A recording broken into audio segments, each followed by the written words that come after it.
I still want a video of you explaining where you and your interpretation of scripture stand on reparations. I am not for reparations. I'm for restitution. Those are two completely different concepts and ideas. One is biblical and other one is ultimately used a lot of the time by political manipulation. So let me explain the two. I'll start with reparations. So reparations is the political compensation. This usually is also a political tool that gets used to manipulate people, to continue to create a racial divide, because again, the enemy knows where a nation is divided, it is a lot more easier to conquer it. So reparations has to do where a particular group or individuals are forced to pay for the wrongs that they themselves ultimately did not commit, but was rather committed by other individuals. That's why I'm completely against reparations.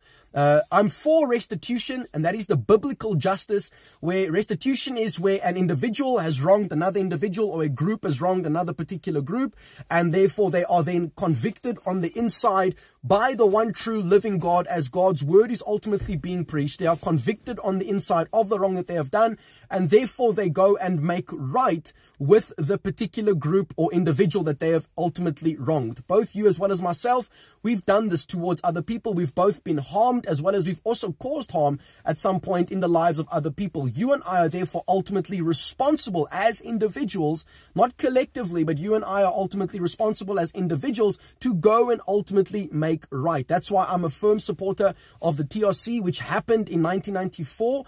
It was obviously, I think it was initially initiated by Nelson Mandela and then chaired by, I think, Desmond Tutu specifically.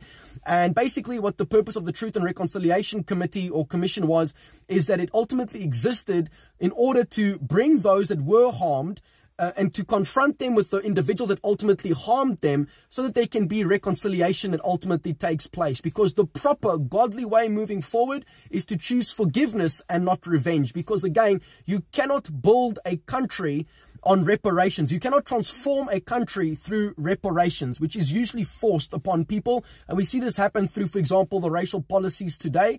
I believe that there should not be any racial policies where one gets uplifted before the other. I believe that there should be policies that create racial harmony, where race no longer even becomes an obsession. Race becomes just something that doesn't really matter anymore, because what actually matters is the character, the soul, the integrity, the actions of a person moving forward. And I believe that's how you ultimately create a transformed country, where we stop focusing on our race and we start focusing on how we can actually build moving forward. Reparations doesn't allow us to do that, but restitution does, where you and I take personal responsibility for the wrongs that we do and we make right on those wrongs moving forward.